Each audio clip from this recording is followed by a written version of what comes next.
गुजरात और हिमाचल प्रदेश के चुनाव का आज ही ओपिनियन पोल जान लीजिए। सोचिए बीजेपी, आरएसएस और तमाम संवैधानिक संगठन किस तरह से कॉन्स्पिरेसी करते हैं। चुनाव आयोग की पूरी विश्वसनीयता खतरे में। इस वीडियो के बाद आप जान जाएंगे कि हिमाचल के नतीजे और गुजरात के नतीजे एक ही दिन क्यों आएंगे। इस वीडियो के बाद आप हैरान रह जाएंगे। वहीं इस देश के जिन जिन पहाड़ी राज्यों में उत्तराखंड और हिमाचल में सवर्णों की संख्या ज़्यादा है, वहाँ कोई कंपनियां नहीं जाती, खुदाई नहीं होती, किसी को घर से बेघर नहीं किया जाता। और जहाँ जहाँ आदिवासी हैं, चाहे वो उड़ीसा हो, छत्तीसगढ़ हो या झारखंड हो, आदिवासियों को बेघर कर दिया जाता है और बड़ी बड़ी कंपनियों को पहुंचा दिया जाता है। वहाँ टूरिज्म का विकास नहीं और उत्तराखंड और हिमाचल में सिर्फ टूरिज्म चलेगा, देवभूमि है। इन तमाम परतों की पोल खोलने वाला ये वीडियो शुरू से अंत तक देखिए। नमस्कार, मैं शंभू कुमार सिंह और आप देख रहे हैं नेशनल दस्तक। कल प्रधानमंत्री के हिमाचल की रैली में उनका चुनावी डर सामने आ गया। उन्होंने कहा कि हिमाचल में कोई कांग्रेसी मुख्यमंत्री या गैर बीजेपी वाला मुख्यमंत्री बन जाएगा तो मैं काम नहीं कर पाऊंगा। सोचिए, पहले ही आपने देखा था कि उन्होंने कैसे निर्दलीय उम्मीदवार को बैठने के लिए फोन कर दिया था प्रधानमंत्री। अब मैं बता रहा हूं इसका हिसाब गणित। हिमाचल में 12 नवंबर को वोटिंग होगी, नतीजे आएंगे 8 दिसंबर को। कितना लंबा गैप है। गुजरात में 1 और 5 दिसंबर को वोटिंग होगी, नतीजे आएंगे 8 दिसंबर को। यह इसलिए किया गया कि हिमाचल में तय है कि बीजेपी बहुत ही बुरी कंडीशन में है। यहां कोई सरकार रिपीट नहीं होती है, पत्ता साफ है, तभी तो निर्दलीयों को फोन करना पड़ रहा है।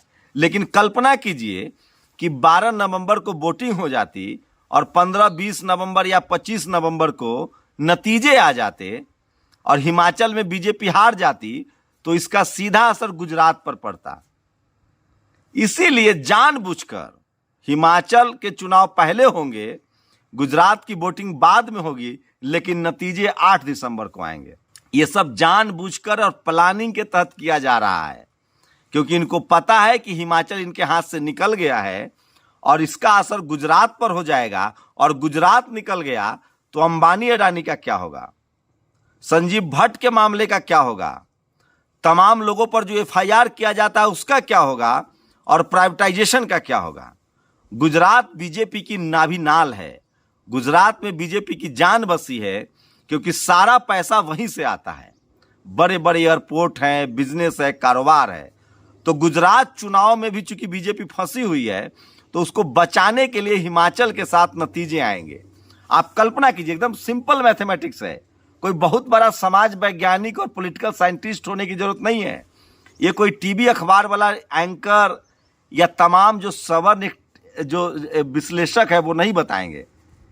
आप सोचिए कि 12 नवंबर को वोटिंग होगी हिमाचल में, नतीजे आएंगे 8 दिसंबर को।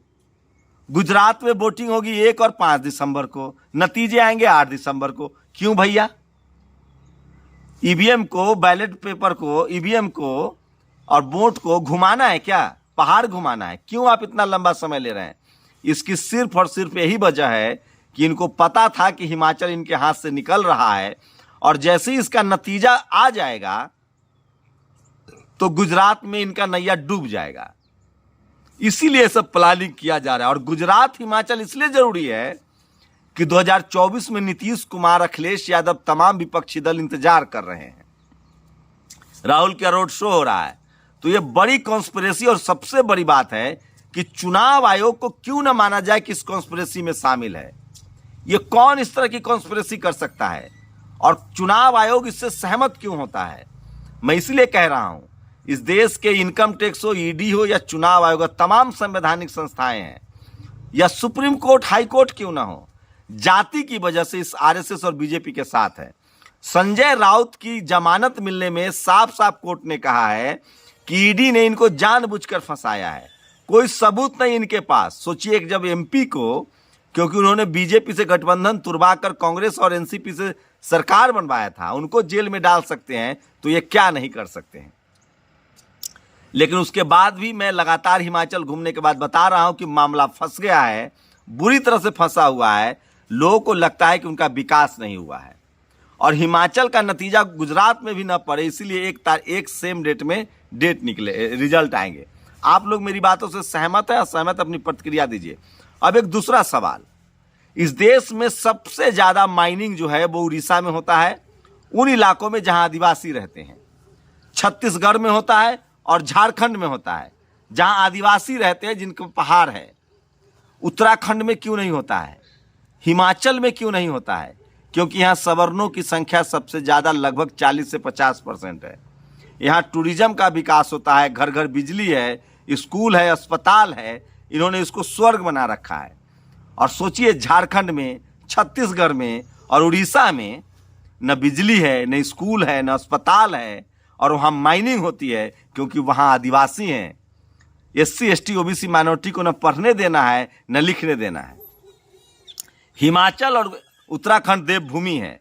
और मैं एक और बात बता दूं, एक जानकार बता रहे थे कि हिमाचल और उत्तराखंड के जो सवर्ण समाज के लोग हैं वो ज्यादातर युद्धों के समय, राजाओं के, चाहे वो मुगलों का दौर हो, सम्राट अशोक का दौर हो या फिर अंग्रेजों का दौर हो,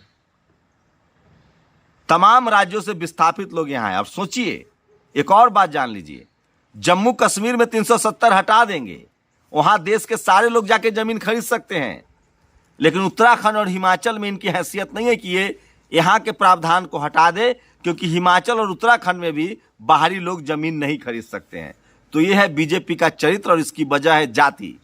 क्योंकि उत्तराखंड और हिमाचल में सवर्णों की संख्या ज्यादा है, ये नहीं चाहते कि कोई बाहरी आए। लेकिन चूंकि कश्मीर में मुसलमान ज्यादा हैं, उनकी सत्ता होती है, तो उनको दर्द है।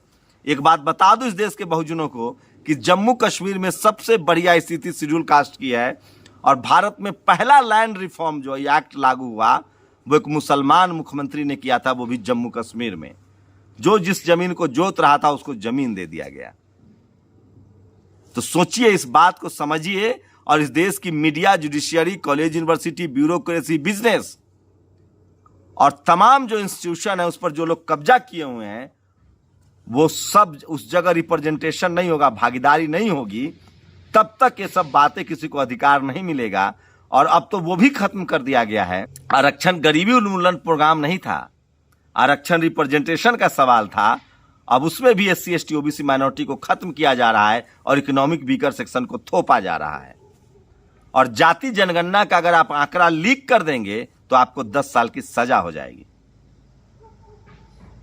इस पूरे विश्लेषण पर आपकी क्या प्रतिक्रिया? अपनी प्रतिक्रिया जरूर दीजिए और अपने कमेंट बॉक्स में राय जरूर लिखिए। शुक्रिया।